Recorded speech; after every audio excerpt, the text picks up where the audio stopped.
একটা কবিতা বলি, এক বৃদ্ধের 5টি ছেলে, 5 রকমের মতি, মিল ছিল না, ভাব ছিল না একে অন্যের প্রতি। বৃদ্ধ একদিন একটি আঁটি কমচি দিল হাতে, বলল দেখি পারো কেসব ভাঙতে একই সাথে।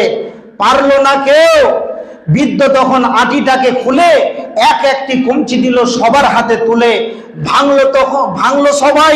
বৃদ্ধ বলল দেখলে কেমন ফল, একা হলে দুর্বল হবে একতাতেই বল। শোচনীয়। আল্লাহ তাবারাক ওয়া তাআলা সূরা ইব্রাহিমের মধ্যে বলছেন, ওয়াকালাল্লাযীনা কাফারু লিরুসুলিহিম লা নুখরিজান্নাকুম মিন আরজিনা। সারা পৃথিবীতে আজকে আমরা এসআইআর এর কাগজ নিয়ে প্রত্যেকে টেনশনের ভিতরে জীবন যাপন করছি। প্রত্যেকেই আমরা জীবন যাপন করছি টেনশনের ভিতরে, কেউ শান্তিতে নাই। আমাদের একটাই ধ্যান ধারণা যে যদি কোনো রকম এই ভোটার লিস্টটা থেকে আমার নাম কেটে যায়, তাহলে হয় না হয় কি হবে, ডিটেনশন ক্যাম্পে আমাদেরকে যেতে হবে নাকি। তা আপনি থাকবেন কতদিন পৃথিবীর মুখে? এই সময়টা তো একজন মানুষের খুব বেশি হলে 50 থেকে 60 থেকে 70 বছরের জীবন। এই পৃথিবীতে যাদের প্রাণ আছে তাদেরকে তো মৃত্যুবরণ করতেই হবে। তাহলে আজকে আমাদের উপরে হুমকিগুলো কিসের জন্য আসছে? তারপরে আপনাদেরকে বলি, এই যে ভীতু সন্ত্রস্ত নামক এসআইআর, এরপরে আসছে করোনা ভাইরাস, তারপরে আসছে আরো কত কি এভাবে নির্যাতনের উপরে নির্যাতন। আজকে উড়িষ্যায়, আজকে কেরালায়, তামিলনাড়ুতে, মায়ানমারে, সারা পৃথিবীতে যে জায়গাতে মুসলমান জাতি আছে প্রত্যেকটা মুসলমান জাতিকে পিটছে, মারছে, লাঞ্ছিত করছে, অপদস্থ করছে, তাদের সঙ্গে রুষ্ট ব্যবহার করছে, খারাপ ব্যবহার করছে। এই ব্যবহারগুলো করার কারণ আছে।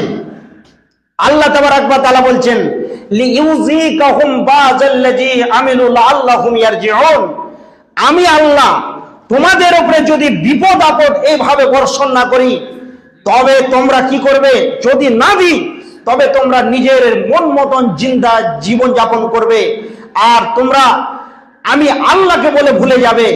এবং আমি আল্লাহ যখন তোমাদেরকে এইরকম ধরনের ভীত সন্ত্রস্ত এবং বিপদ আপদ দিই, তখন তোমরা কি করো? লাআল্লাহুম ইয়ারজিউন। তখন আমরা কি করে? মসজিদে এসে আর যখন কোনো দিক থেকে আশ্রয় পাই না, কোনো এমএলএ, এমপি, মন্ত্রী কেউ যখন আমাদেরকে আর কোনো দিক থেকে সাহায্য করতে পারলো না, তখন আমরা কোথায় আসি? মসজিদে চলে আসি। মসজিদে এসে তখন রবকে আমরা সাজদা করি, আর রবের কাছ থেকে তখন মাদাদ চাই, পানাহ চাই, মুক্তি চাই, যে আল্লাহ আপনি আমাদেরকে এরকম মহা বিপদ থেকে উদ্ধার করুন। তার আগে কিন্তু যখন মানুষ শান্তি এবং মানুষ যখন খুব ধন সম্পত্তির মালিক হয়ে যায়, তখন কিন্তু সেই রবকে ভুলে যায়, রবের রাস্তা ভুলে যায়, মসজিদের রাস্তা ভুলে যায়, মুসাল্লি যে তাকে হতে হবে এই রাস্তাগুলো ভুলে যায়। কিন্তু আল্লাহ বলছেন যে তোদেরকে আমি বিপদ দিই, লিইউযিকাহুম বাযাল্লাযী আমিলু লাআল্লাহুম ইয়ারজিউন। আমার তরফ থেকে বিপদ গালা যায় যাতে করে তোমরা আমি রবের দিকে তোমরা ফিরে আসো। এরপরে আসেন, আজকে শুধু আমাদের উপরে এইরকম যে শুধু হুমকি চলছে সেটা নয়, এটা ভুল ধারণা। কোরআন পড়তে শিখুন এবং বুঝতে শিখুন, এবং আপনারা কোরআনকে নিয়ে গবেষণা করুন, পেয়ে যাবেন যে আজকে নতুন কিছু বিষয় নয়। সেটা হচ্ছে কি? আল্লাহ তাবারাক ওয়া তাআলা বলছেন, ওয়াকালাল্লাযীনা কাফারু লিরুসুলিহিম। সারা পৃথিবীতে যত নবী রাসূলগণ এসেছেন, সমস্ত নবী রাসূলগণকে কি বলেছেন? তাদের জাতিরা বলেছেন, ওয়াকালাল্লাযীনা কাফারু লিরুসুলিহিম লা নুখরিজান্নাকুম মিন আরজিনা, লা নুখরিজান্নাকুম মিন আরজিনা। তোমাদেরকে এই জমিন থেকে আমি কি করে দেব? বের করে দেব, বহিষ্কার করে দেব। এই জমিনে তোমাদেরকে বসবাস করতে দিব না। কারা বলেছে? কাফের, বেঈমান, মুশরিক, মুনাফিকরা তাদের নবীদেরকে এভাবে, ঈমানদারদেরকে এভাবে হুমকি দিয়েছেন। আজকে শিক্ষিত সুধী মণ্ডলী, আজকে আমাদের উপরে এই রকম নির্মম অত্যাচার এবং হুমকি চলছে। ঠিক সেই রকম আজকে যদি যেইভাবে চক্রান্ত চলছে ভারতবর্ষের মাটিতে পশ্চিম বাংলার মাটিতে আপনাকে এইভাবে ধরে ধরে যখন ডিটেনশন ক্যাম্পে ভরানো হবে, তার কিছু মুহূর্তে বলবে, বলো তুমি জয় শ্রীরাম, বলো তুমি জয় শ্রীরাম, আর হিন্দুদের যত মন্ত্র আছে সমস্তকে তুমি পড়তে শুরু করো। যখন আমরা পড়তে শুরু করব, তখন তারা বলবে যে তাহলে আর এদেরকে এই জমিন থেকে বের করা হবে না, এদেরকে এই জমিনে বসবাস করতে দাও। এটা হচ্ছে কাফের, বেঈমান, ইহুদি, নাসারা, কালমাস, লেনলিন, কটস্টিল, এদের এটা ধ্যান ধারণা, এবং এরা এটাকে করার জন্য সব সময় উৎপীড়িত হয়ে লেগে আছে। শুধুমাত্র মুসলমানকে তাড়াতে হবে আর অন্যরা থাকতে পাবে। তা আল্লাহ তাবারাক ওয়া তাআলা কি বলছেন? আও লাতাউদ্দুন্না ফি মিল্লাতিনা। তারা বলবেন, সেই কাফের বেঈমানরা বলবে, আমি যেই কথাটা বললাম, আও লাতাউদ্দুন্না ফি মিল্লাতিনা, মিল্লাত মানে হচ্ছে ধর্ম। তো ওরা বলবে আও লাতাউদ্দুন্না, তোমরা চলে এসো আমাদের ধর্মে, অর্থাৎ জয় শ্রীরাম বলো, আর 60-70টা দেবদেবীর পূজা করো, ঠাকুরের পূজা করো, গণেশের পূজা করো। এইগুলো যখন করতে শুরু করবেন, আও লাতাউদ্দুন্না ফি মিল্লাতিনা, তাদের ধর্মে যখন ফিরে যাবেন, আর আপনাকে এই জমিন থেকে বের করবে না। আও লাতাউদ্দুন্না ফি মিল্লাতিনা ফাআউহা ইলাইহিম রাব্বুহুম লানুহলিকান্না যালিমিন। আল্লাহ তাবারাক ওয়া তাআলা ওহী নাজিল করলেন আর মুমিনদেরকে বললেন, হে মুমিনের দলেরা, তোমরা শুনে নাও, সেই রকম বেঈমান কাফের মুশরিকদের এরকম অত্যাচার এবং হুমকি দেখে তোমরা ভয়ে আমার রাস্তা থেকে সরে যেও না, এবং তোমরা এরকম মনে করিও না যে তোমাদেরকে জমিন থেকে তাড়িয়ে দেবে। আমি আল্লাহ তাবারাক ওয়া তাআলা বলছি, ওয়ালা নুসকিনান্নাকুমুল আরজা মিন বাদিহিম যালিকা লিমান খাফা মাকামি ওয়া খাফা ওয়াঈদ। আল্লাহ বলছেন, তোমরাই এই জমিনের উপরে বসবাস করবে, কারোরই ক্ষমতা নাই তোমাদেরকে এক চুল পরিমাণ সরানোর। আল্লাহ বলছেন, যালিকা লিমান খাফা মাকামি ওয়া খাফা ওয়াঈদ। হে ঈমানদারগণ, যদি তোমাদের সেই রবের সামনে দাঁড়ানোকে ভয় করো এবং কঠিন কিয়ামতের দিনকে যদি ভয় করো, তবেই তোমরা কি হবে, আমার কাছ থেকে নিষ্কৃতি পাবে। তাহলে আল্লাহ তাবারাক ওয়া তাআলা আমাদেরকে যেমন এরকম হুঁশিয়ারির কথা বললেন, এবং তারপরে আমাদেরকে শান্তিময় কথা দিয়ে মুমিনদেরকে কি করলেন, আশ্রয় দিলেন। অতএব কোনো বেঈমান, কোনো মুশরিক, মুনাফিক কোনোদিন মুসলিম যদি সেই রকম মুমিন হয়, তাকওয়াওয়ালা হয়, পরেজগার হয়, আল্লাহকে ভয় করেনেওয়ালা হয়, তাহলে এই রকম বেঈমানরা কোনোদিন চক্রান্ত করে কিছুই করতে পারবে না। তারপরে সেই বেঈমান মুশরিকরা কি করবে? তারা কি করবে? তারা কি করবে? তারা বিজয় কামনা চাইবে। তারা কি বলবে? ওয়াস্তাফতাহু ওয়াস্তাফতাহু ওয়া খাবা কুল্লু জাব্বারিন আনিদ। তারা কি করবে? বিজয় কামনা চাইলো, তারা অনেক রকম প্রচেষ্টা চালালো যে আমরাই হব এই দেশের নাগরিক, এবং আমরাই হব এই দেশের বসবাস করেনেওয়ালা, এবং তারা অনেক রকম প্রচেষ্টা করলো। কিন্তু আল্লাহ বলছেন তারা কোনোদিন বিজয় লাভ করতে পারবে না। কিন্তু তোদেরকে আমি কয়েকটি প্রসেস, আমি মুকুটময় মহাগ্রন্থ আল কোরআনে আমি আল্লাহ তোমাদেরকে দিয়ে দিলাম, কিন্তু তোমরা যদি ফলো করো। আল্লাহ তাবারাক ওয়া তাআলা সূরা নূরের মধ্যে এক জায়গাতে ওয়াদা করছেন, ওয়াদাল্লাহুল্লাযীনা আমানু মিনকুম ওয়া আমিলুস সালিহাতি লা ইস্তাখলিফান্নাহুম ফিল আরজি কামা ইস্তাখলাফাল্লাযীনা মিন ক্বাবলিহিম। শিক্ষিত সুধী মণ্ডলী, আমার দিকে অ্যাটেনশন হন, কত গুরুত্বপূর্ণ কথা। আল্লাহ তাবারাক ওয়া তাআলা বলছেন, ওয়াদাল্লাহুল্লাযীনা আমানু মিনকুম ওয়া আমিলুস সালিহাতি লা ইস্তাখলিফান্নাহুম ফিল আরজি কামা ইস্তাখলাফাল্লাযীনা মিন ক্বাবলিহিম। আল্লাহ বলছেন, আমি আল্লাহ ওই মুমিনদের সঙ্গে ওয়াদা করছি। এই ওয়াদাটা পৃথিবীর কোনো কাউরি নয়, এই ওয়াদাটা স্বয়ং আল্লাহ ওয়াদা করছেন। কাদের সঙ্গে? মুমিনদের সঙ্গে, যে আমি আল্লাহ তোমাদের সঙ্গে ওয়াদা করছি। ওয়া আমিলুস সালিহাত ওয়াদাল্লাহুল্লাযীনা আমানু, তোমরা 100% ঈমানদার হয়ে যাও, ঈমানের উপরে 100% স্থিতিশীল ভাবে ঈমানের প্ল্যাটফর্মে দাঁড়িয়ে যাও। ওয়া আমিলুস সালিহাত, এবং ভালো আমলের পিছনে লেগে যাও। তারপরে বলছেন তোমরা মসজিদওয়ালা হয়ে যাও। আল্লাহ বলছেন এই সারা পৃথিবীর যে ক্ষমতা, এই সারা পৃথিবীর যে রাজত্ব বেঈমানদের হাতে আছে, তারা দপদপে জীবন যাপন করছে। এই দপদপানো, এই রাজনীতি, সমস্ত কিছু মুসলমানদের হাতে আল্লাহ তাবারাক ওয়া তাআলা ক্ষণিকের মধ্যে করে দিবেন। কিন্তু আজকে আমরা সেই রব আমাদের সঙ্গে এইরকম ওয়াদা করেছেন, কিন্তু আমরা হলাম বেঈমান। এই গ্রামে যদি 500 ঘর জনসাধারণ বসবাস করে, মসজিদে আপনি দেখতে পাবেন কজনকে, 100 জনকে পাবেন না, 400 জন নামাজ পড়ে না। তাহলে এই মুসলমান জাতি কি করে আল্লাহর কাছ থেকে সাহায্য পাবে? আমরা যখন সলাতে দাঁড়াই তখন আমরা কি বলি? ইয়াকা নাবুদু।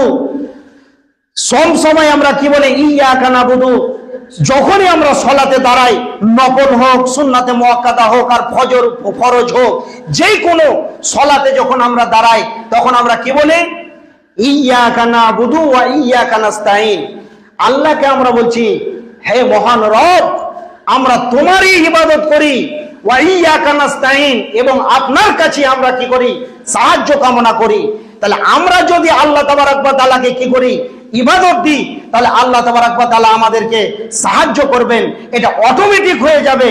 অতএব পূর্ণাঙ্গ কামিয়াব, এবং যদি আমরা সেই রকম লাঞ্ছনা গঞ্জনা এবং ফুটবলের মতো গড়তে যদি না যাই, তাহলে আমাদেরকে কি করতে হবে? 100% মসজিদওয়ালা হতে হবে এবং নামাজি হতে হবে। নামাজ পড়লেই আমরা কামিয়াব হতে পারবো, নচেত আমরা কামিয়াব হতে পারবো না।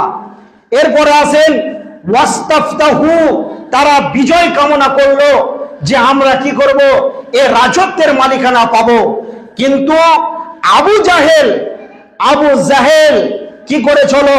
কাবার গেলাপকে জড়িয়ে ধরে বলছেন, আল্লাহ তুমি হককে জয় করো, আল্লাহ তুমি হককে জয় করো, আল্লাহ তুমি হককে জয় করো। এইভাবে পাগলের মতন চিৎকার করছেন, আর এত জোর চিৎকার করছেন, আল্লাহর নবী আবু জাহেলের চিৎকারের আওয়াজ শুনতে পাচ্ছেন। এমন সময় বিশ্ব নবী জনাবে মুহাম্মদ রাসূলুল্লাহ মুহাব্বতের সঙ্গে একবার বলেন সাল্লাল্লাহু আলাইহি ওয়াসাল্লাম। তিনি তখন বলছেন আমিন আমিন আমিন। তার কারণ হচ্ছেন যে নবী মুহাম্মদ সাল্লাল্লাহু আলাইহি ওয়াসাল্লাম দেখছেন যে আমি হলাম হক এবং আবু জাহেল হলো বাতিল। অতএব আল্লাহ আবু জাহেল যেটা বলছে যে হককে তুমি বিজয় দান করো, অতএব আদ-দীন ও ইসলাম, ইন্না দীনা ইনদাল্লাহিল ইসলাম, দিন ইসলাম আল্লাহর কাছে সবচেয়ে প্রিয়, দিন ইসলাম হলো আল্লাহর কাছে সবচেয়ে পছন্দের ধর্ম। অতএব দিন ইসলামকে আল্লাহ তুমি প্রতিষ্ঠিত করো। আর আবু জাহেল যেটা তার পৌতলিকতার জিন্দেগি জীবন যাপনকে ও স্থিতিশীল করতে চাইছে, ধরে রাখতে চাইছে, শিরিক বিদআতকে যেভাবে ধরে রাখতে চাইছে, সেটাকে আল্লাহ তুমি কবুল করিও না। তো আল্লাহর নবী দেখছেন যে আমারটা হলো হক, আর আবু জাহেল যেটা দাবি করছেন সেটা হলো বাতিল। ওই জন্য রাসূল বলছিলেন আমিন আমিন। অতএব তারা যেমন বিজয় কামনা করলো, তারপরও পারেনি। এই রকম ধরনের যতই তারা চক্রান্ত করুক, আমরা যদি ঈমানদার হই তাহলে অবশ্যই আল্লাহ আমাদেরকে সার্বিক দিক থেকে সাহায্য করবেন এবং আমরা নিষ্কৃতি পাবো।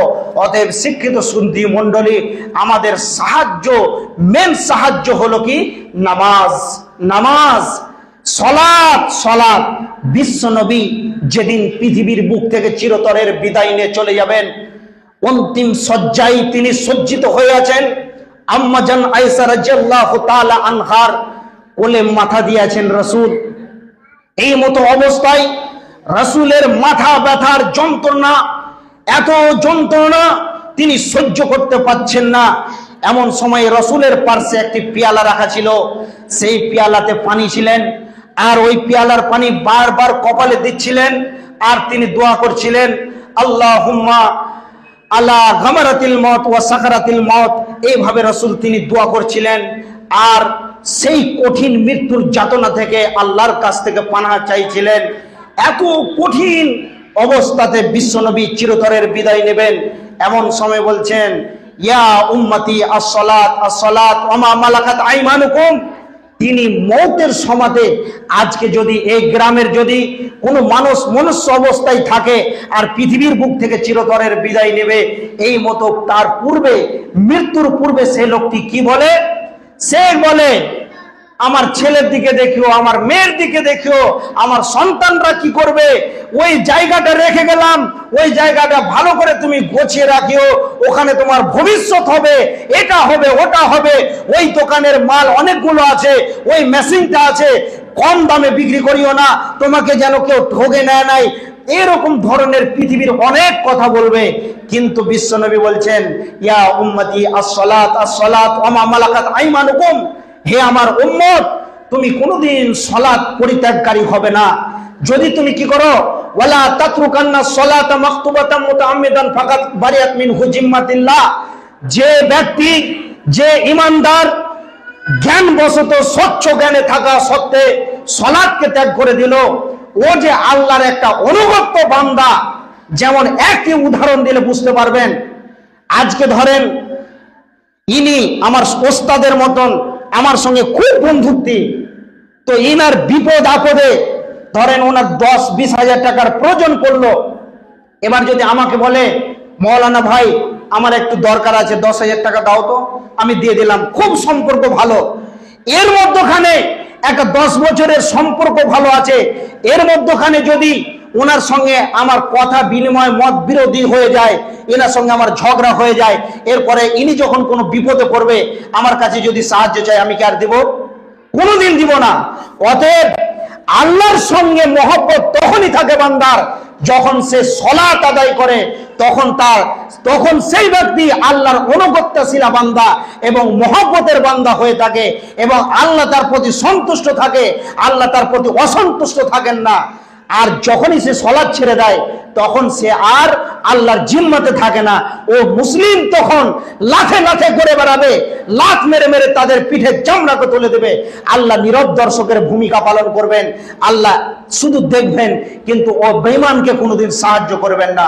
অতএব সালাত এমন একটি গুরুত্বপূর্ণ ইবাদত, বিশ্বনবী বলছেন আমার উম্মত তোমার জ্ঞানবশত কোনোদিন তুমি সালাত ত্যাগ করবে না। ওয়ালা লা তাতরুকান্না সালাতা মাকতুবাতাম মুতাআম্মিদান ফাকাত বারিয়াত মিনহু জিম্মাতিল্লাহ। যে সালাত ত্যাগ করে দিল সে আল্লাহর রহমত বরকত সব কিছু থেকে বঞ্চিত হয়ে গেল। অতএব সালাতের গুরুত্ব অনেক আছে। বিশ্বনবী জনাবে মুহাম্মদুর রাসূলুল্লাহ, সকলে বলেন সাল্লাল্লাহু আলাইহি ওয়াসাল্লাম। আজকে আমাদেরকে নবীর কথা বলতে গেলে বলে বলে বলাতে হচ্ছে, বলো সাল্লাল্লাহু আলাইহি সাল্লাম।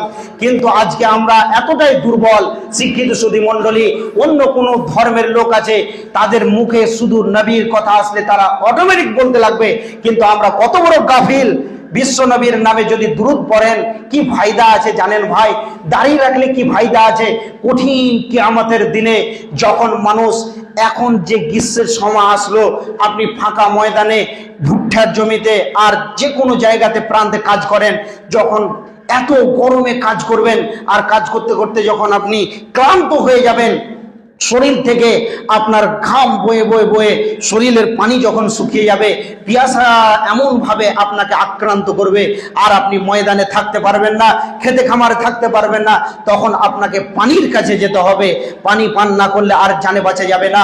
তো কঠিন কিয়ামতের দিনটা এইগুলো দিনের মতন হবে না, এর থেকে লাখো কোটি গুণ শক্তিশালী মজবুত দিন হবে, কঠিন দিন হবে। সেই দিনে মানুষরা পানি জন্য ত্রাহি করবে আর রসুলের কাছে যাবে। আর বিশ্ব নবী জনাবে মুহাম্মদ রাসূলুল্লাহ সাল্লাল্লাহু আলাইহি ওয়াসাল্লামকে ইন্না আতাইনাকাল কাউসার, তিনাকে কি করেছেন? হাউজে কাউসারের মেজবান বানিয়েছেন, তিনাকে মালিক বানিয়েছেন। বিশ্ব নবী কোটি কোটি তিনার যত উম্মত আছে সমস্ত উম্মতকে পানি পান করাবেন।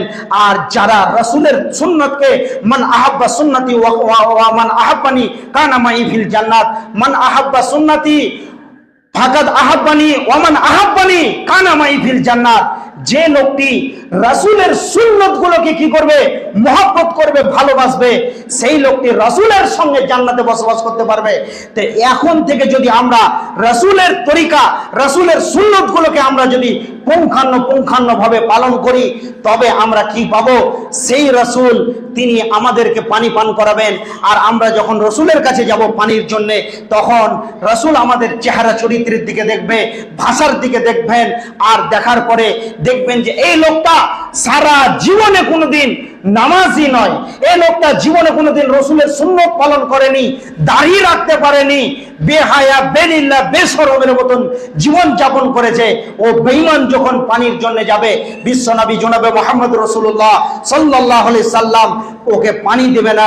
তারপর এই বেঈমান দেখবে রাসূল তো হলো মহব্বতের ব্যক্তি, তিনার কাছে যে কোনো হালাতে গিয়ে, যে কোনো অবস্থাতে গিয়ে, যে কোনো কৌশল করে কি করা যাক আমরা ওখানে যাই, দিয়ে পানি পান করে নিই। যখন সে যাবে, আল্লাহর খাস ফেরেশতা থাকবে, সেই বেঈমানকে ছাপ্পা মেরে বুকে লাঠি মেরে দূরে সরিয়ে দেবে। আর বিশ্বনবী বলবেন, সুকান সুকান লিমান গায়্যারা মিন দীনি সুকান সুকান ফামান বাদদালা মিন দীনি। তুমি দূর হও, তুমি দূর হও, তোমার আমি কোনো পার্সেন্ট খুঁজে পাচ্ছি না, তোমার আমি কোনো সূত্র খুঁজে পাচ্ছি না যে তুমি আমার উম্মত। অতএব বিশ্বনবীর উম্মত হতে গেলে এই রকম এই যে মুহাব্বত করতে হবে, সুন্নতগুলোকে আমাদেরকে ফলো করতে হবে। তাই বিশ্বনবী বলে গেছেন বহু পূর্বে, তিনি বলেছেন, তারাক্তু ফীকুম আমরাইন লান তাজিল্লু মা তামাসসাকাম বিহিমা কিতাবাল্লাহ ওয়া সুন্নতি রাসূলিল্লাহ। হে আমার উম্মত, তোমাদেরকে কোন পৃথিবীর শক্তি লাঞ্ছিত করবে না, অপদস্থ করবে না, কেউ তোদের গায়ে হাত দিতে পারবে না, যদি তোরা দুইটি জিনিসকে ফলো করে চলিস পৃথিবীর বুকে। একটা হলো এই যে আল্লাহর কোরআন, এবং হচ্ছে আমার দেওয়া রাসূলের তরিকা এবং রাসূলের সুন্নাত। এই দুটোকে যদি আমরা আঁকড়ে ধরে থাকি, তাহলে সারা পৃথিবীতে যত বেঈমানের বাতিলদের শক্তি আছে, সমস্ত বাতিলদের শক্তিকে চুরে পুড়ে পাড়িয়ে শেষ করে দিবে। কিন্তু যদি আমরা কি করি, আমরা যদি কোরআনকে ছেড়ে দিই আর রাসূলের মুহাব্বত গুলোকে ছেড়ে দিই, রাসূলের সুন্নাতকে ত্যাগ করে দিই, তবে আমরা এইভাবে ফুটবলের মতন লাথি খাবো আর ঘুরে বেড়াবো। আর অন্য জাতিরা মুসলমানদের পিঠের চামড়াকে তুলে চাপ্পাল বানিয়ে তারা পৃথিবীতে ভ্রমণ করবে। অতএব শিক্ষিত সুধী মণ্ডলী, আমাদেরকে কোরআনকে ধরতে হবে এবং আমাদেরকে রাসূলের সুন্নাতকে ফলো করতে হবে। আর সবচাইতে বড় লাঞ্ছিত এবং অপদস্থ হওয়ার কারণ হলো, সবচাইতে বড় লাঞ্ছিত এবং অপদস্থ হলো এই কারণগুলো: ঐক্যহারা মুসলমান, পদে পদে অপমান, ঐক্যহারা মুসলমান, পদে পদে অপমান। আল্লাহ তাবারাক ওয়া তাআলা বলছেন, ওয়াতাসিমু বিহাবিলিল্লাহি জামিআ ওয়া লা তাফাররাকু। হে পৃথিবীর মানুষ, তোমরা আল্লাহর রশ্মিকে মজবুত করে ধরো। অতএব এখান থেকে আমি যেটা বুঝাতে চাইছি, রশ্মিটা কি জিনিস? এক মুসলমান, আল মুমিনু মিরআতুল মুমিন, এক মুমিন আরেক মুমিনের আয়নার মতন ভাই ভাই। অতএব আজকে দেখেন, এক মুসলমান অপর মুসলমানের সঙ্গে মিল নাই, মহব্বত নাই।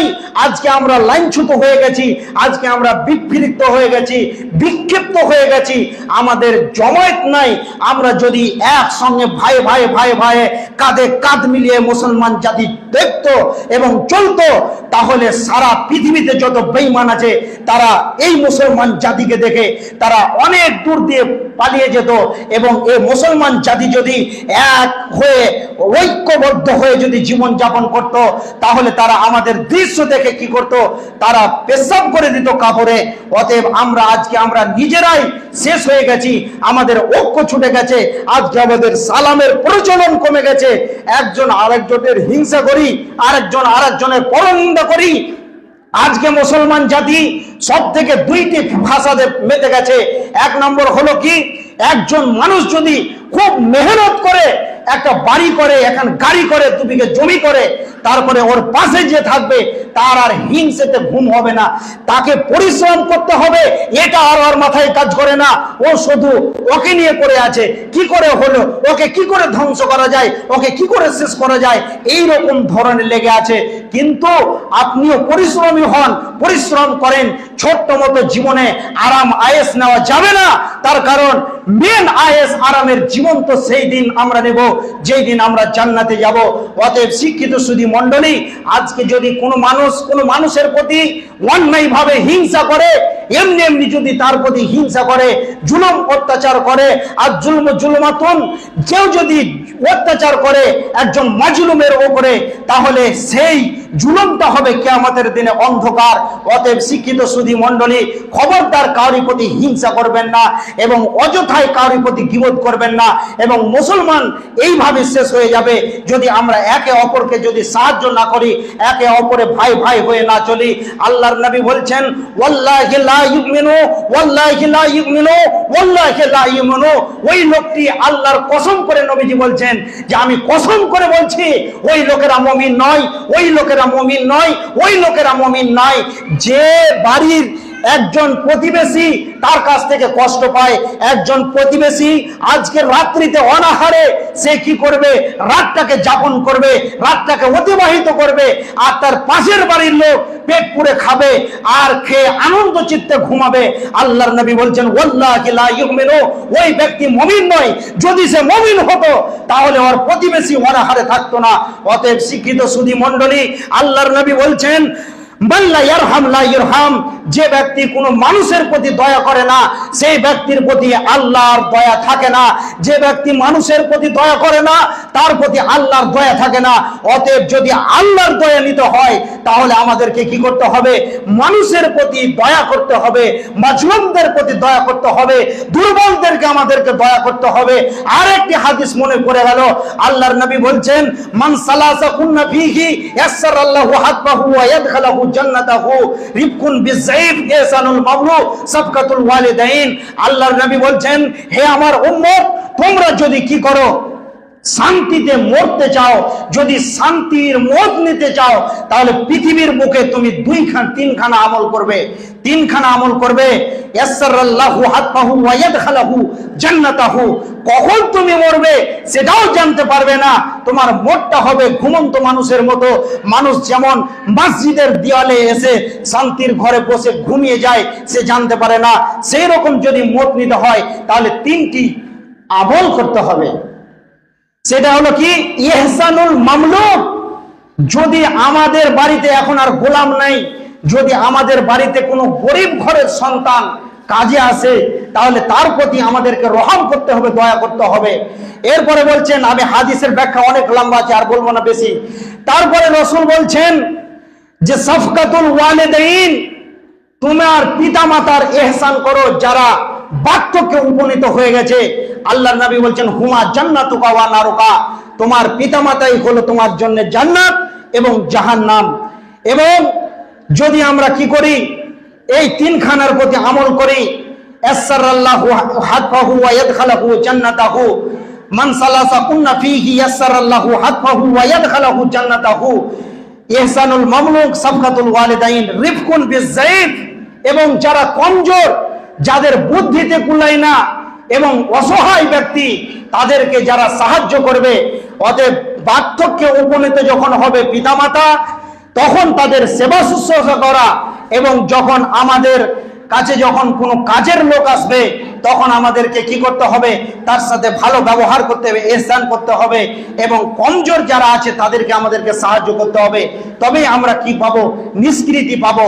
অতএব আল্লাহর সাহায্য নিতে গেলে কিসের দরকার? সলাতের দরকার। এ জাতি যদি সলাত 5 ওয়াক্ত ঠিক রাখে তাহলে পৃথিবীর কোন শক্তি তাদেরকে লাঞ্ছিত করতে পারবেন না।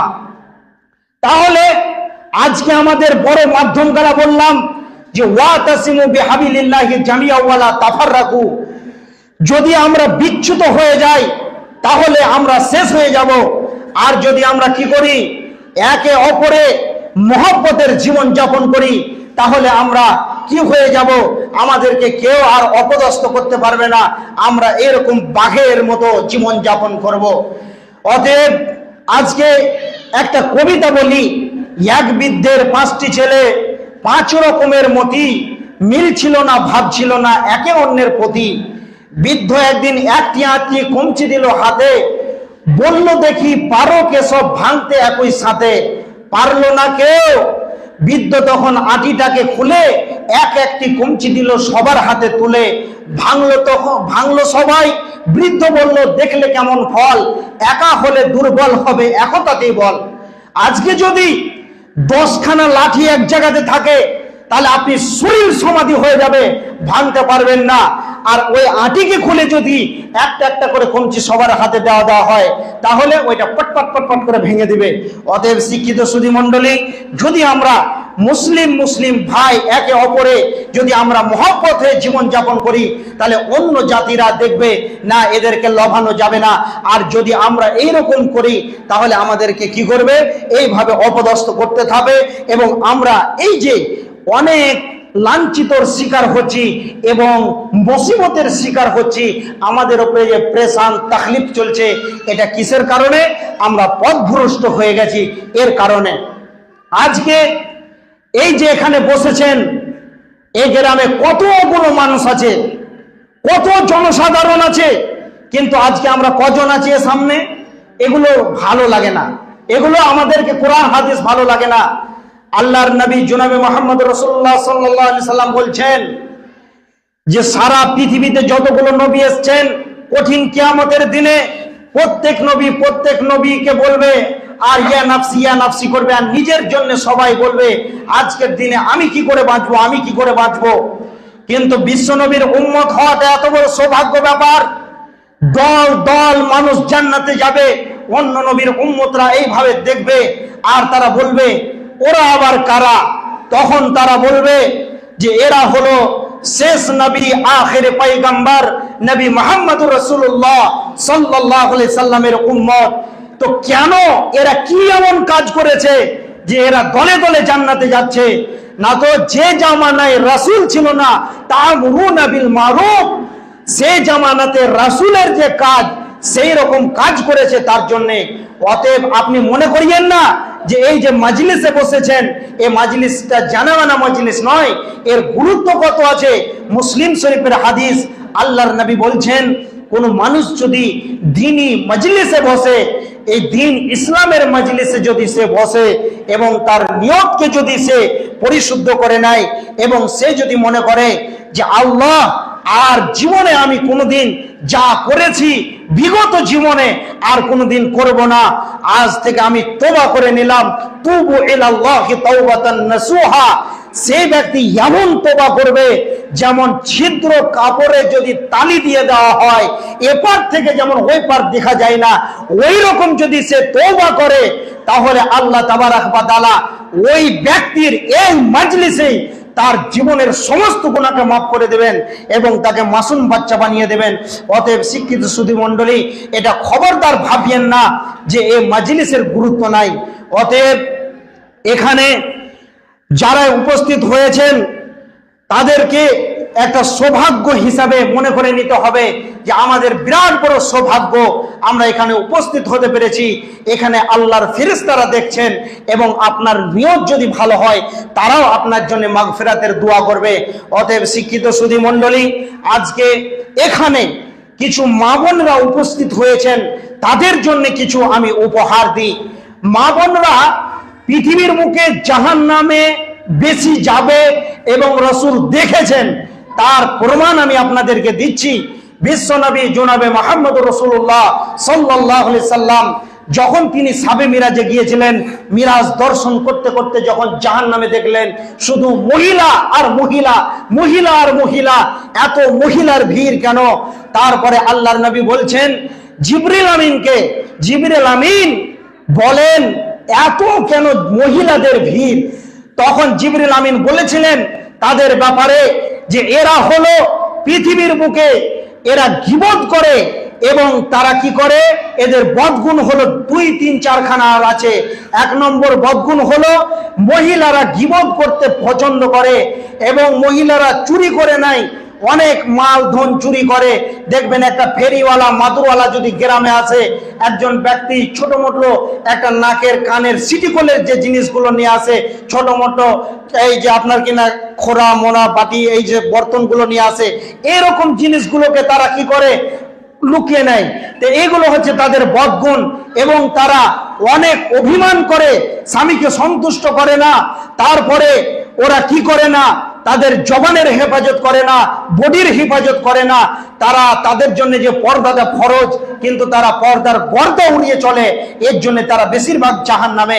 আল্লাহর নবী তিনি যখন ঈদের দিনে এইভাবে বক্তব্য দিচ্ছিলেন, তখন বিশ্বনবী এলান করছেন ইয়া মাসারান নিসা তাসাদ্দাকনা, হে পৃথিবীর মহিলাকুল তোমরা বেশি বেশি করে কি করো, আল্লাহর রাস্তায় দান খায়রাত করো। অর্থাৎ আমি আল্লাহর নবী দেখে আসলাম জাহান্নামে তোমাদেরকে অগণন কিছু কিছু মহিলারা প্রশ্ন করলেন, ইয়া রাসূলুল্লাহ, কেন আমরা জাহান্নামের মধ্যে বেশি বেশি থাকব? তখন বিশ্বনবী বললেন যে তোমাদের এইরকম বদগুণ থাকার কারণে তোমরা গীবত করো এবং তোমরা তহমত লাগাতে ভালোবাসো এবং তোমাদের চুরি চামারি বেশি হয় এবং তোমরা তোমাদের বডির হেফাজত করো না, তোমরা স্বামীর উপরে অভিমান করো বেশি বেশি করে। এই জন্য তোমাদের এই বদগুণের কারণে তোমরা জাহান্নামে বেশি যাবে এবং জাহান্নামে বেশি ছিলে আমি বিশ্বনবী সচক্ষে দেখে আসলাম। অতএব তোমরা যদি সে জাহান্নাম থেকে কি করো, পরিত্রাণ পেতে চাও, তাহলে তোমরা কি করো, বেশি বেশি করে তাসাদ্দাক না, দান করো। এবার কোন মহিলা যদি মনে করে যে আমি জাহান্নামের মুখ দেখবো না, তাহলে ওই মহিলাটাকে 8খানা গুণে গুণান্বিত হতে হবে।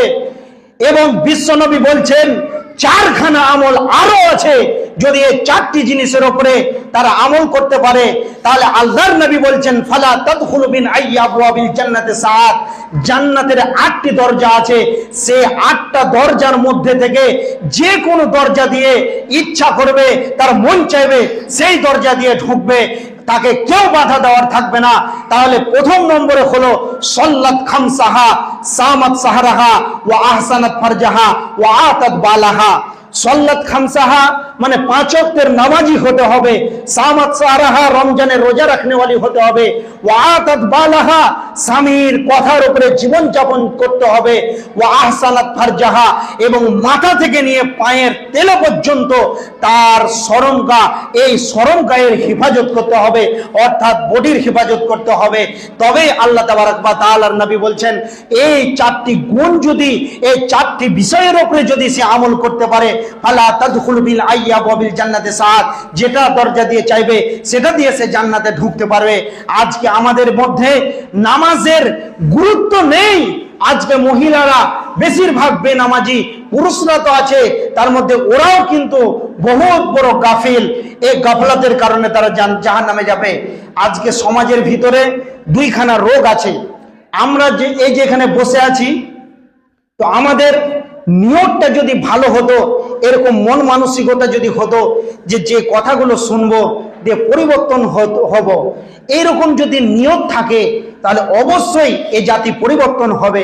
আর আজকে আমরা এখানে আসি কি করতে? এখানে আসলাম যে চলো একজন বক্তা আসবে দূর থেকে, কেমন লেকচার দেয় একটু শুনবো আর শুনে চলে যাব। একটা উদাহরণ দিচ্ছি, তো হাসবেন না, হাসির কৌতূহলী কথা আছে। আপনাদের যে নাগর নদীটা আছে না, এই নদীতে এক সময় পানি শুকিয়ে যায়, হালকা পানি থাকে, তাই তো নাকি? হেঁটেও মানুষ এপার ওপার যায়। তো এইরকম একটা ক্লেন, একটা ড্রেন পার হয়ে এই পাশের লোক ওই গ্রামে ধরেন জলসায় যাবে। আজকে যেমন একটা দিনী সভা হচ্ছে এরকম, তো একজন 70 বছরের বয়স্ক দাদু, বৃদ্ধা মানুষ, তিনি বলছেন বাড়িতে যে আজকে আমি ওই পাড়াতে জলসায় যাব। তখন ওর বাড়িতে একটা পোতা আছে, তো বলছে দাদু আমিও যাব। তো পোতা বলে কথা, দাদুর শেষ বয়সের সম্বল তো পোতায়। তো এখন জেদ ধরে নিল, তাহলে মোহাব্বতের পোতা, তাকে নিয়ে যেতেই হবে। এখন সে ব্যক্তি পোতাকে সঙ্গে করে নিয়ে জলসায় গেল। তো এখন ধরেন এ সময়টা কেমন, আবহাওয়াটা সকালবেলায় ভালো ছিল, এখন দেখেন কেমন হলো। তো এরকম জলসায় গিয়েছে, জলসা শেষ হবে এই মুহূর্তে আল্লাহ এমন ভাবে বৃষ্টি দিল, আর গোটা গ্রামের পানি নেমে ওই নদীটায় পানিটা বেশি হয়ে গেল। 1 হাঁটু পানি এখন ধরেন 1 বুক হয়ে গেল। এখন দাদু বলছে যে নদীটা পার হবি কি করে রে, তোকে বলছিলাম তুই আমার সাথে আসিস না, বারবার বলছে। তো বলছে দাদু ওগুলো টেনশন করতে হবে না, চলো অনেক কিছু শুনলাম আমি এই সভা থেকে, অনেক কিছু শুনলাম, আমার জীবনে অনেক কিছু বিদ্যা অর্জন হলো আজকে। দাদুকে বুঝাচ্ছে পোতা। এমন সময় নদীর ধারে যখন এসছে, ক্যানেল পার হবে, ক্যানেল নদী যাই বলেন, যখন পার হবে তখন দাদু সেই তখন পোতার উপরে লাগছে, এখন তুই কি করে পার হবি, আর এখন ঝড় বৃষ্টি হলো, পানিতে ভিজবি, তো আবার ঠান্ডা লেগে যাবে, অসুস্থ হয়ে পড়বি। তো এক কাজ কর, তুই প্যান্টটা খুলে নে, যে মাথায় করে নে, যে পার হয়ে যা। এবার ওই লোকটা যখন পোতাকে এরকম কথা বলছে, এখন ওই বৃদ্ধ ব্যক্তি যতটা পানিতে নামে আর পানিটা যত বেশি হয় ও নুঙ্গিটা টেনে নেয়, যত পানি বেশি হয় ছেড়ে নেয়। এবার পোতা তখন ও কিছুই খুললো না, কো এইভাবে চলে আসলো। এই পারে যখন আসলো, আসার পরে পোতাকে বলছে, হ্যাঁ রে, তুই প্যান্টটা ভিজিয়ে দিলি, তোর জামা কাপড়, তো তোকে ঠান্ডা লেগে যাবে না? তো দাদুকে বলছে, তোমার কিছু ভিজেনি? বলছে, না আমার ভিজেনি। তো বলছে, তুমি কি করলা? বলছে, যত পানি বেশি হয় আমি ছেড়ে নিলাম। তো পোতা বলছে, দাদু ওই যে আলেম বক্তব্য দিতে দিতে বললেন যে পুরুষের টাকনুর উপরে কাপড় উঠা যাবে না, এই হাঁটুর উপরে কাপড় উঠা যাবে না, এটা ফরজের তরফ, তো তুমি কেন এরকম করলে? তখন দাদু বলছে, হ্যাঁ বে, তুই একদিন এসে মুলবি সাহেবে গেলি বে, আজকে আমি 70 বছর বয়স হলো ওই পারের কথা কোনোদিন এই পারে নিয়ে আসিনি, আমি ওই পারের কথা এই পারে নিয়ে আসিনি, ওখানে শুনেছি ওখানে রেখে চলে এসেছি। এখন বর্তমান সমাজে যত জলসার প্রোগ্রাম হচ্ছে, মানুষ যদি তার মন মানসিকতা এরকম রাখতো যে আমি পরিবর্তন হব তার জন্য যাচ্ছি, তাহলে কিন্তু পরিবর্তন হতো। তারা যেখানেই শুনলো এখানের কথা এখানেই থাকবে, আর আমরা মসজিদ থেকে বাড়ি নিয়ে যাব না। এখন একটা মেয়ের বিয়ে হলো, খুব ভালো পরিবারে বিয়ে হয়েছে, সম্ভ্রান্ত ঘরের মেয়ে, জীবনে কোনোদিন, যারা দেখবেন বহু ধন সম্পত্তির মালিক, যাদেরকে আল্লাহ সম্পদ দিয়েছে, তাদের ঘরে দিন ধর্মের কোনো আলোচনা হয় না, তারা কোরআন হাদিসের কোনো তাওয়াক্কা করে না। তারা যখন মরবে একজন মুলবিকে ভাড়া করে নিয়ে চলে যাবে, আর বলে আমার বাপের কবরে জিয়াদ করে দাও, দোয়া করে দাও, আর 14 গোষ্ঠীকে জান্নাতে ভরে দাও। তারা টাকা দিয়ে জান্নাত কিনতে চাইছে, কিন্তু সূরা হাদিসের তাফসীর পড়বে, কঠিন কিয়ামতের দিনে বান্দা বলবে যে আল্লাহ, আমি অনেক কিছু মাল ধন সম্পদ ছেড়েছি, ওগুলো আপনি সব নিয়ে নেন, যে আমাকে আপনি কি করেন, নিষ্কৃতি দেন। আল্লাহ বলবেন, ইউ খাজু, তোমার কোনো কিছু আমি নিব না, আজকে কোনো ফি দিয়ে কাজে লাগবে না, তোমার আমল দেখবো আমি। অতএব সম্ভ্রান্ত ঘরের মেয়ে বিয়ে হয়েছে একজন ভালো পরিবারে, যখন বিয়ে হলো তো মহিলাটা দেখছে যে এক বাড়িতে, আমার যেই বাড়িতে বিয়ে হলো, তারা নামাজ রোজা হজ যাকাত সব সময় জিগির আজকারে লেগে আছে, কিন্তু এই মহিলাটা দেখছে যে আমার 14 গোষ্ঠী জীবনে কোনোদিন বাইত বাণীও মুখস্থ নাই, সূরা ফাতিহা নাই, আরো 2-4টা আম্মা পাড়ার কোনো সূরা মুখস্থ নাই। এখন এর বাপকে রাত্রিবেলা গভীর রাতে ফোন করে বলছে, আব্বা তুমি আমার কোন বাড়িতে বিয়ে দিলে? 5 বার উজু করছে, কিভাবে নামাজ পড়ছে, কালাম করছে, কোরআন করছে, এগুলো বাড়ি আমাকে ভালো লাগছে না। বাপ মেয়েকে বরং ভালোবাসে, বাপ মেয়েকে অনেক ভালোবাসে, প্রাণ দিয়ে মহব্বত করে। বাপের মন কি, তার দিলের খবর হচ্ছে কি যে এ মেয়েকে আর আমি ক বাড়িতে দিব? তখন তার বাপ বলছে যে মা, তুমি যে বাড়িতে আছো, তোমার বড় বৃদ্ধা যে দাদি আছে, সেই দাদিটা যেমন যেমন করবে তুমিও সেমন সেমন করবে, শিখে নেবে। এখন বয়স্ক মহিলা, ঠান্ডার কালটা পেরিয়ে আসলো, গরম এখন ঢুকতে শুরু হয়েছে। এই ঠান্ডার দিনে একজন বয়স্ক মানুষ উজু করছে, আর উজু করতে করতে সেই ঠান্ডার কারণে থুর করে কাঁপছে। তখন এই যুবতী মহিলাটাও থুর করে কাঁপছে আর নামাজ পড়ছে। তো এই বয়স্ক মহিলা আলহামদুলিল্লাহ সূরা যখন পড়ছে, তো এই ঠান্ডার কারণে ও এইভাবে পড়ছে, আলহামদুলিল্লাহ রাব্বিল আলামিন। তো একজন সৈন্যের মতো যুবক, 15 বছর, 16 বছর, 18 বছরের যুবক, তার কিসের ঠান্ডা? সে তো পড়বে আলহামদুলিল্লাহ রাব্বিল আলামিন, সে এইভাবে পড়বে। তো ওই মহিলাটা তার দাইদা শাশুড়ির মতো দেখে দেখে ওই রকম নাটক করছে। এখন বয়স্ক মানুষ, সে বলছে অন্য সময় নামাজের বাইরে আর কি করবি, ঠিক আছে, তো সলাতে কেন তোরা আর কি করবি? তখন বুড়িটা একটু ইশারা করছে যে নামাজে আর কি করতে হয় না। তো বুড়িকে ও গুতা মেরে ফেলে দিলে, মনে ভাবছে যে নামাজে এরকম গুতা মারা আছে। আজকে সমাজের মাটিতে এরকম জঘন্যতম চলছে। এখনো এরকম পরিবার আছে যে তারা দিন কি জিনিস তারা বুঝে না। কিন্তু আল্লাহ তাবারাক ওয়া তাআলা কত সুন্দর করে বলছেন, আল্লাযীনা আমানু ওয়া হাজারু ওয়া জাহাদু ফি সাবিলিল্লাহি বিআমওয়ালিহিম ওয়া আনফুসিহিম আযমু দারাজাতান ইনদাল্লাহ। হে পৃথিবীর মানুষ, তোমরা যারা ঈমান নিয়ে আসবে, ঈমান আনার পরে এই রকম যারা বেনামাজি, যারা মাতাল, যারা জুয়াখোর, যারা মদখোর, তাদের দরজায় দরজায় তোদেরকে যেতে হবে এবং তশকিল করে করে করে করে করে আমার ঘরের মুসাল্লি বানাতে হবে, তাদেরকে ইমানদার বানাতে হবে, তবেই আমরা নিষ্কৃতি পাবো, নচেত আমাদের বাঁচার কোনো উপায় নাই। অতএব শিক্ষিত সুধী মণ্ডলী, আজকে মহিলারা কেন বেশিরভাগ জাহান্নামে যাবে? তার কারণগুলো সূরা তাহরিমের প্রথম একটি আয়াত আছে, ইয়া আইয়ুহান নাবিয়্যু লিমা তুহাররিমু মা আহাল্লাল্লাহু তাবতাগি মারজাতা আজওয়াজিক ওয়াল্লাহু গফুরুর রহিম। এই সূরাটার পিছনে একটা শানে নুজুল আছে, তার ব্যাখ্যা আছে। সে ব্যাখ্যাটা কি? বিশ্বনবী জনাবে মুহাম্মদ রাসূলুল্লাহ, মা বোন আপনারা কান করে শুনেন, কেন আপনারা বেশিরভাগ জাহান্নামে যাবেন। আল্লাহ রাসূল সাল্লাল্লাহু আলাইহি সাল্লাম তিনি মধু পান করতে ভালোবাসতেন, তিনি মধু খেতে অনেক পছন্দ করতেন। তিনি পৃথিবীর বুকে যেখানেই যেতেন তিনি মধু পান করতেন।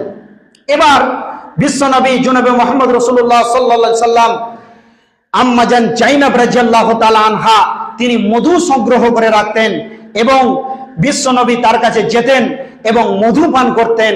এভাবে মধু পান করতেন। অন্য যে রসুলের বিবিগুলো রয়েছে সেই বিবিগুলো তখন মনের ভিতরে একটা ঈর্ষা হিংসা জাগলো যে রসুল কেন জাইনাবের বাড়িতে এতটা বেশি বেশি যায়, এত বেশি কেন যায় জাইনাবের বাড়িতে। তাদের মনের ভিতরে একটা এরকম জঘন্যতম ঘৃণিত জঘন্যতম তহমাতের মতন জিনিস উদ্ভূত হলো। তখন তারা আপোষের মধ্যে কয়েকজন সতীন মিলে আলোচনা করতে লাগলো যে রাসূলকে জাইনাবের বাড়ি কি করে ছুটানো যায়। তখন তারা আপোষের মধ্যে আলোচনা করতে করতে বলতে লাগলো কি, যে বিশ্বনবী যখন ওই আম্মাজান আয়েশার বাড়ি থেকে আসবে, তখন না আম্মাজান জাইনাবের বাড়ি থেকে আসবে, তখন আমরা সকলে 5-7 জনের কাছে, যার কাছে যাবে সকলে বলবে আরব মহাদেশে একটা ফল পাওয়া যায়, তার নাম মাগাফির। ওই ফলটা একটা দুর্গন্ধযুক্ত ফল। তো ওই মাগাফিরের গন্ধ অনেক খারাপ। তো বিশ্বনবী যখন আসবে আমাদের বাড়িতে, তখন আমরা সকলে বলবো আপনার মুখ থেকে মনে হয় মাগাফিরের গন্ধ বের হচ্ছে। এভাবে আমরা রসুলকে বলবো। আর ঠিক যখন তিনি জাইনাবের বাড়ি থেকে আসছেন, আর আসার পরে আম্মাজান আয়েশা রাদিয়াল্লাহু তাআলা আনহার সঙ্গে মুলাকাতে গেছেন, তখন রাসূলকে বলছেন আপনি মাগাফির পেয়েছেন, আপনার মুখ থেকে মাগাফিরের গন্ধ বের হচ্ছে। এই কথা যখন বললেন, তখন আল্লাহ নবী বলছেন না না মাগাফির আমি খাইনি, না আমি মাগাফির খাইনি, না আমি মাগাফির খাইনি। এইভাবে তিনি বলছেন। তখন বিশ্ব নবী কি করলেন? মধুকে হারাম করে দিলেন। শিক্ষিত সদী মন্ডলী, কি হলো? এদিকে তো মাগাফিরের গন্ধ বিশ্বনবীকে যখন এই কথা বলতে লাগলেন, তখন বিশ্বনবী বলছেন মধু হারাম, মধু হারাম। মধুটা কি বিশ্বনবীর পৈতৃক সম্পত্তি যে মধু হারাম হয়ে যাবে? মধু এমন একটি আল্লাহর দেওয়া নিয়ামত। মধু এবং কালজিরার মধ্যে এমন কোনো অসুখের শিফা নাই মৌত ছাড়া। অতএব এত সুন্দর একজন মধু, এত সুন্দর মধুকে রসুল হারাম করে দিচ্ছেন। তাবতাগি মারজাত আজওয়াজিকা, বিশ্বনবী তার স্ত্রীদেরকে রাজি এবং খুশি আনন্দে রাখার জন্য, সন্তুষ্ট রাখার জন্য কি করছেন? মধু হারাম করে দিচ্ছেন। তা আল্লাহ তাবারাক ওয়া তাআলা জিবরিল আমিনকে দিয়ে রাসূলকে ক্বালাত মান আম্বাকা হাজা, রাসূল সাল্লাল্লাহু আলাইহি সাল্লামকে কি করলেন? জিব্রাইল আলাইহিস সালামকে দিয়ে সমস্ত তাদের প্ল্যান পরিকল্পনার কথাটা জিব্রাইল আলাইহিস সালাম রাসূলকে বলে দিলেন। তারপরে তখন বিশ্বনবী তিনার একজন প্রিয়তমা স্ত্রীর কাছে গেলেন, দিয়ে বলছেন যে তোমরা মধুর ব্যাপারে এইরকম এইরকম এইরকম এইরকম এইরকম আমি জাইনাবের কাছে যাই, তার জন্য তোমরা আপোষের মধ্যে এরকম তোমরা আলাপ আলোচনা করছো, এবং তোমরা আমার ব্যাপারে এরকম, আমি তো পান করি মধু, কিন্তু তোমরা আমাকে কি করেছো? মাগাফিরের গন্ধের তোহমাত দিয়েছো। তখন উনার স্ত্রী বলছেন ক্বালাত মান আম্বাকা হাজা, ইয়া রাসূলুল্লাহ আপনি কোথা থেকে এতগুলো খবর জানলেন? ক্বালাত নাব্বান আনিয়াল আলিমুল খাবীর, তখন তিনি বললেন যে আমাকে আলিমুল খাবীর মহান রব আমাকে জিব্রাইলের মারফতে কি করেছেন? খবর দিয়েছেন। তাহলে বিশ্বনবীর ওপরে তিনার স্ত্রীরা কিভাবে একটি মিথ্যা তোহমত লাগাচ্ছেন যে আপনি মাগাফির খেয়ে এসেছেন। এরপরে আল্লাহ তাবারাক ওয়া তাআলা বলছেন ইন তাতুবা ইলাল্লাহি ফাকাদ সাগাত কুলুবাকুমা, হে রাসূলের স্ত্রীরা তোমরা কি করো? তোমরা তোমাদের রাসূলের কাছে ক্ষমা চাও, আল্লাহর কাছে ক্ষমা চাও। আল্লাহু গফুরুর রহিম, নিশ্চয়ই আল্লাহ তোমাদেরকে ক্ষমা করবেন। আসা রাব্বুহু ইন তাল্লাকাকুন্না আইয়িবদিলাহু আজওয়াজান খায়রাম মিনকুন্না, মুসলিমাতিন মুমিনাতিন কানিতাতিন তাইবাতিন আবিদাতিন সাইহাতিন সাইয়্যিবাতিন ওয়া আবকারা। একজন মহিলা যদি জান্নাতি হতে চায় তাহলে তার ভিতরে 8টা গুণ থাকবে। মুসলিমাতিন মুমিনাতিন কানিতাতিন তাইবাতিন আবিদাতিন সাইহাতিন সাইয়্যিবাতিন ওয়া আবকারা। এই 8টা গুণের মধ্যে আমি আপনাদেরকে বলে দিই, অবশ্যই এই দিকে অ্যাটেনশনটা রাখবেন। মুসলিম কাকে বলবেন? লা ইলাহা ইল্লাল্লাহ, লা ইলাহা ইল্লাল্লাহ, আল্লাহ ছাড়া কোনো সত্য আমাদের উপাস্যক নাই, কাউর ইবাদত করা যাবে না, আল্লাহরই ইবাদত করতে হবে। আল্লাহ ছাড়া আর আমাদের দ্বিতীয় কোনো ইবাদতের উপাস্য এবং যোগ্য ব্যক্তি নাই। অতএব আমাদেরকে আল্লাহর ইবাদত করতে হবে। মুহাম্মাদুর রাসূলুল্লাহ সাল্লাল্লাহু আলাইহি সাল্লামকে কেন নিয়ে আসলেন? আরে আপনি আমি যে ইবাদতটা করব, সেই ইবাদতটা কিভাবে করব সেটা তো নাই, তাহলে কার প্রয়োজন? আল্লাহ তাবারাক ওয়া তাআলা বলছেন, লাকাদ কানা লাকুম ফি রাসূলিল্লাহি উসওয়াতুন হাসানা, তোমাদের জন্য আমি একজন নমুনা পাঠালাম, তাকে তোমরা ফলো করবে এবং তিনি যা করবেন তোমাদেরকে তাই করতে হবে। এর জন্য মুহাম্মদুর রাসূলুল্লাহ তার তরিকা অনুযায়ী তোমরা আমল করবে। অতএব একজন মহিলাকে কি করতে হবে? মুমিনা হবে, মুসলিম হতে হবে। মুসলিমের আরো কয়েকটি উদাহরণ আছে। বিশ্বনবী জনাবে মুহাম্মদ রাসূলুল্লাহ সাল্লাল্লাহু আলাইহি ওয়াসাল্লাম তিনি বলেছেন, কাকে বলা হয় মুসলিম? একটা গরু, একটা মহিষ, একটা উট, একটা ঘোড়ায় যদি আপনি নাকে নাখিল দিয়ে দেন তাহলে কি হয়ে যাবে? সে আপনার তত্ত্বাধীনে হয়ে যাবে। আপনি একটা খুঁটা গেড়ে দেবেন তো যত বড় রশ্মিটা থাকবে ততটা জায়গা চড়তে পারবে, তার থেকে আর বাইরে যেতে পারবে না। তো লা ইলাহা ইল্লাল্লাহ, তার মানে আমরা যখন বলে দিয়েছি যে আল্লাহ ছাড়া আমাদের সত্য কোনো উপাস্য নাই, ইলাহ নাই, তবে আমাদেরকে আল্লাহ তাবারাক ওয়া তাআলার যতগুলো হাদিস এবং কোরআনের যতগুলো আইন, রুলস, প্রসিডিওর যতগুলো আছে, এই হাদিস কোরআনের গণ্ডির ভিতরে হয়ে যেতে হবে। অর্থাৎ কোরআন যদি বলে যে তোমাদের জন্য পর্দা ফরজ, তাহলে প্রত্যেকটা মহিলাকে পর্দা করতে হবে, এটা বাধ্যতামূলক। কোরআন যদি বলে পর্দা করতে হবে না, তাহলে তাকে করতে হবে না। কার কাছে পর্দা করতে হবে? যারা গায়র মুহররম তাদের কাছে পর্দা করতে হবে। এবং কোরআন যদি বলে যে কার কাছে পর্দা করতে হবে না, কোরআন বলছে তোমার স্বামীর সঙ্গে তোমার কোনো পর্দা নাই, তাহলে সেখানে সে পর্দা করবে না। অর্থাৎ কোরআন হাদিসটাকে যেরকম ভাবে চালাবে সেরকম ভাবে চলবে। এর জন্য একজন দার্শনিক, উর্দু দার্শনিক বলছে, दुनिया में अगर रब चाही चलोगी तो आखिरत में मन चाही चल पाओगी, और दुनिया में अगर मन चाही चलोगी तो आखिरत में रब चाही चलना पड़ेगा। কোনো মানুষ যদি এই পৃথিবীর বুকে কোরআন এবং হাদিসের গণ্ডির ভিতরে ঢুকে যায়, কোরআন হাদিসের যে বর্ডার আছে সে বর্ডারের মধ্যে যদি ঢুকে যায়, এই বর্ডার ক্রস করে যদি সে না চলে যায়, তাহলে সেই ব্যক্তি হবে মুসলিম এবং মুমিনা। এই রকম ব্যক্তির জন্য আল্লাহ তাবারাক ওয়া তাআলা বলছেন যে ওরাই হবে মুসলিম যারা কোরআন হাদিস তাদেরকে যেভাবে চালাবে সেরকম চলবে। অর্থাৎ আল্লাহ তাবারাক ওয়া তাআলা বলছেন যে তোমরা যদি এই পৃথিবীর জীবনটাকে পরাধীনতার শিকল পরে নাও এবং পরাধীনতাকে গ্রহণ করে নাও, তাহলে তোমরা যেদিন আখিরাতে আসবে, আখিরাত মে রব চাহি চল পাওগি, যখন তুমি আখিরাতে আসবে তখন তোমার মন যে মা তাস্তাহি আনফুসুকুম, তোমার মন যা চাইবে সেই রকম তুমি করবে, আর রব তোমার পিছনে থাকবে মেজবানের মতো। আর যদি তুমি দুনিয়া মে আগর মন চাহি চলোগি, দুনিয়াতে যদি নিজের মন মতন চলি, নিজের মন যা চাইবে তাই করব। এখন আপনাদেরকে গলা ফাটিয়ে বলছি, সুদের মতন জঘন্যতম পাপ পৃথিবীর বুকে নাই। যদি বলি সালাত ত্যাগ করে দেওয়া পৃথিবীর বুকে সবচেয়ে বড় গুনাহ, তবে আপনার কানে ঢুকছে না, আপনি এই কথাটাকে মানলেন না।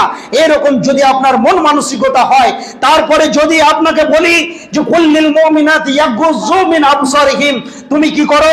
যখন তুমি পৃথিবীর মুখে ভ্রমণ করবে, চলাফেরা করবে, যেখানে যাবে তুমি তোমার নজরের হিফাজত করো, তোমার জবানের হিফাজত করো, তোমার সময়ের হিফাজত করো। 24টা ঘন্টাকে আল্লাহর হুকুম, রসুলের তরিকায় অনুশীলনের নাম হলো সালাত। এইভাবে যদি তুমি কি করো, ফলো করে চলো, তাহলে আপনি সেই দিন কামিয়াব হতে পারবেন। আর যদি আপনি কি করেন, এই দুনিয়াতে যদি আপনার মন চাই চলে, তাহলে আপনাকে কি করতে হবে? পরকাল আপনার বেকার হয়ে যাবে, বরবাদ হয়ে যাবে। আপনি কোনোদিন আর আপনি পর স্বাধীনতার মুখ দেখতে পাবেন না। অতএব আজকে যদি বলি যে ভাই আপনি বিড়ি ছেড়ে দেন, আপনি বলবেন তুই যা বলবি বল, তোর কথা আমি শুনবো না।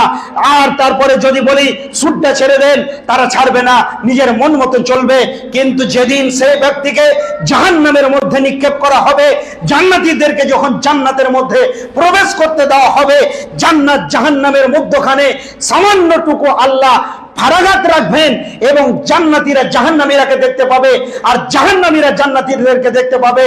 আর সেইভাবে কলহ বিভাগ এবং সেই জাহান্নামের ভিতর থেকে চিৎকার করবে, জাহান্নাম তো অশান্তির জায়গা, না পাবে খেতে, না পাবে পান করতে, না পাবে আরাম, না পাবে শান্তি, অশান্তি আর অশান্তি। লা ইয়ামুতু ফিহা ওয়ালা ইয়াহইয়া, তারা সেখানে মরবে না। এইরকম জঘন্যতম জায়গাতে যখন তারা থাকবে, এই শাস্তি যখন তারা গ্রহণ করবে, তখন তারা খেতে পাবে না, পান করতে পাবে না। তারা যখন ক্ষুধার যন্ত্রণায়, যেমন পাখির বাসাতে বাচ্চা পাখি থাকে, সেই পাখিগুলো, পাখির বাচ্চাগুলো যেমন আপনার কিনা মুখটাকে ছিদ্র করে আকাশের দিকে তাকিয়ে থাকে আর তাকিয়ে থাকে যে তার মা যখন কোথা থেকে আহার করে নিয়ে আসবে আর তাদের মুখে দিবে। এই রকম করে জাহান্নামীরা চিৎকার করবে আর চিৎকার করতে করতে এমন জোর চিৎকার করবে আর তারা জান্নাতীদের দিকে দেখে বলবে, ও আমার ভাই, তুমি তো আমার প্রতিবেশী ছিলে, তুমি তো আমার গ্রামবাসী ছিলে, তুমি তো আমার গ্রামবাসী ছিলে, তুমি আমার প্রতিবেশী ছিলে। অতএব জান্নাতের খাবার তো সামান্যটুকু কিঞ্চি পরিমাণ নয়, মেপে তো আল্লাহ খাবার দেন না, অডেল খাবার দিয়েছে, যে খাবারের কোনো পরিমাণ নাই, যে খাবারকে গুণে শেষ করা যাবে না, ওজন করে সম্ভব হবে না। অতএব তোমাদেরকে জান্নাতে অডেল খাবার দেওয়া হয়েছে। অতএব তোমরা কি করো, তোমাদের কিছু কিছু কিছু কিছু করে তোমাদের খাবারগুলোকে বাঁচিয়ে এঠে ঝুটোগুলোকে আমাদের জাহান্নামের দিকে চালিয়ে দাও। তখন আল্লাহ তাবারাক ওয়া তাআলা বলবেন জান্নাতীদেরকে, তাদেরকে বল, ক্বালু ইন্নাল্লাহা হাররামাহুমা আলাল কাফিরিন, হে জান্নাতী জাহান্নামীদেরকে বল যে তোদেরকে বলেছিলাম বিড়ি ছেড়ে দে, নামাজি হয়ে যা, সুদ ছেড়ে দে, নামাজি হয়ে যা, জেনা ছেড়ে দে, নামাজি হয়ে যা, তওবা কর, দ্বীন ইসলামের রুলস এবং প্রসিডিওরের ভিতরে ঢুকে যা, কোরআন হাদিসকে তোরা মেনে নে, কোরআন হাদিসকে ফলো কর, রসুলের শরীয়ত তরিকাকে মেনে নে, রসুলের সুন্নাতকে মেনে নে। তখন তোরা কি করেছিস? মন চাহি জীবন যাপন করেছিস, স্বাধীনতার মুখ দেখেছিস এবং নিজেকে স্বাধীন ভেবেছিস। অতএব আজকের দিনে শুনে নে, ক্বালু ইন্নাল্লাহা হাররামাহুমা আলাল কাফিরিন, জান্নাতের যত নাজ নিয়ামত আছে, সমস্ত নাজ নিয়ামত আজকে কাফেরদের জন্য আল্লাহ তাবারাক ওয়া তাআলা কি করেছেন? হারাম করে দিয়েছেন। অতএব তারা পশ্চিম কালো জান্নাতীদের এঠে ঝুটাও কিন্তু খেতে পাবে না। অতএব শিক্ষিত সুধী মণ্ডলী, আজকে আমি দীর্ঘ সময় ধরে কথা বলবো না। পরিবর্তন হন, নামাজি হন। পৃথিবীর বুকে যদি ভালো মানুষ হতে চান তাহলে অবশ্যই আল্লাহ তাবারাক ওয়া তাআলা জান্নাতি হতে পারবেন। আর যদি এই পৃথিবীর বুকে যদি আপনি এই সময়গুলোকে বেফালতু পার করে দেন, তাহলে আপনি আপনার নিজের জীবনটাকে বেকার করছেন। অতএব সময়ের মূল্য অনেক আছে, সময়ের মূল্য অনেক আছে, গুরুত্ব দেন। আজকে আরেকটি কথা বলে দিই, যুবক ভাইয়েরা মনে করছে, আল্লাহ নবী বলছেন, ক্বালা রাসূলুল্লাহ নিয়ামাতানে মাগবুনুন ওয়াস সিহাত ওয়াল ফারাগ, মানুষ দুইটি জিনিস নিয়ে ভুলের মধ্যে আছে। একটি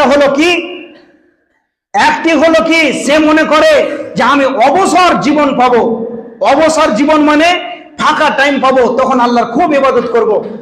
ওয়াল ফারাগ, এবং সে মনে করে আমি সারা জীবন কি করব? ওয়াসিহাত, সুস্থতা অবস্থায় থাকবো। কিন্তু আপনি দেখেন, আপনার জীবনটাকে নিয়ে গবেষণা করেন, আপনার শরীরকে নিয়ে গবেষণা করেন যে আপনি ছিলেন কেমন, হলেন কেমন। একটা আপনার মৌতের চিহ্ন আসছে।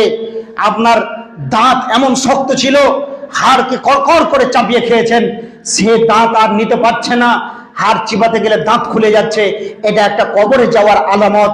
হালকা হালকা মাথায় চুল পেকেছে, তার মানে এটা আপনাকে কবর আরো এক ধাপ আগিয়ে ডাকছে। আপনি চোখে অনেক কিছু দেখতে পেয়েছিলেন, কিন্তু আপনি বুঝলেন যে চোখ আর কাজ করছে না, তার মানে জেনে নেন কবর আপনাকে ডাকছে।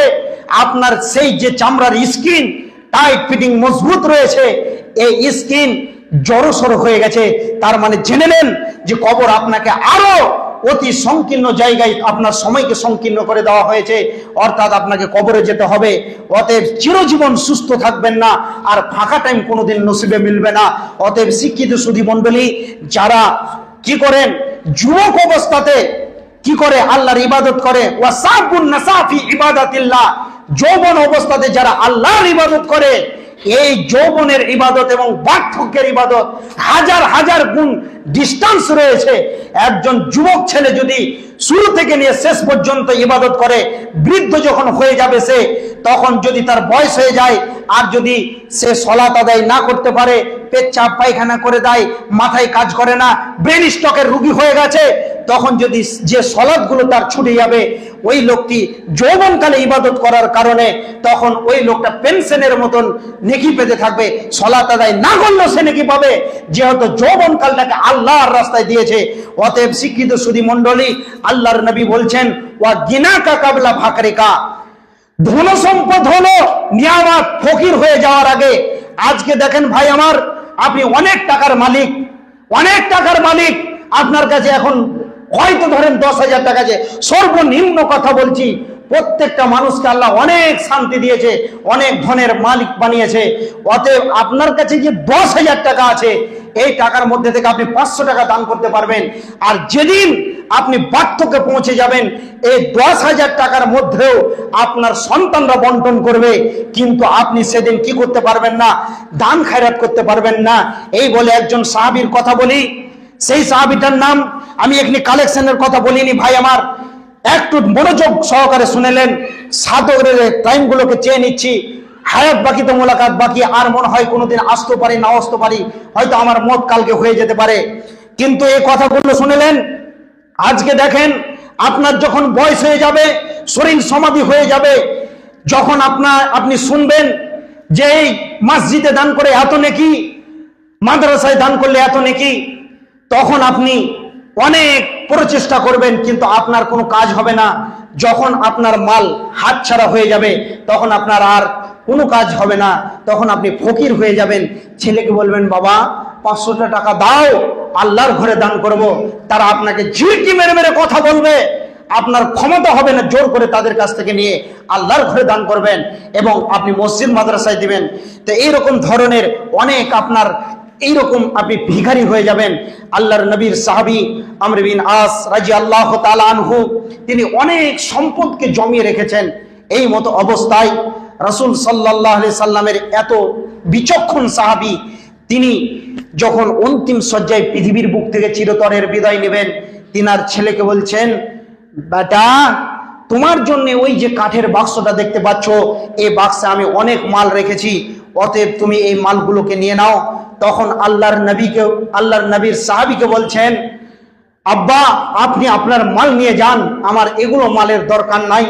তখন আমর বিন আস অঝোর নয়নে কাঁদছিলেন আর আফসোস করছিলেন যে আজকে আর আমার সময় নাই, অতএব আমি যদি কি করতাম, এই মালগুলোর পিছনে যে সময়টা দিয়েছি যদি আল্লাহর রাস্তায় দিতাম, তাহলে আমার কত বড় সৌভাগ্যবান ছিলাম আমি। আর আজকে আমার মাল এতটাই বেশি হয়ে গেছে, আমার সন্তান নিতে চাইছে না। অতএব শিক্ষিত সুধী মণ্ডলী, যখন মৌতের সংকীর্ণ সময় টাইম চলে আসবে, তখন আপনি মনে করবেন সারা পৃথিবীতে যা কিছু করেছি সব যদি আল্লাহর রাস্তায় দিয়ে দিতাম, তবে আমার কতই না ভালো হতো। খুব আফসোস করবেন, এই যা মাতাল ইনসান ইনকাত আনহু মাল আমালহু, যে একটা মানুষ যখন মারা যায় তার সমস্ত আমলের লাইন বন্ধ হয়ে যায়। এবং আল্লাহর নবী বলছেন, কঠিন কিয়ামতের দিনে কোনো ছায়া থাকবে না, আল্লাহর আরশের ছায়া।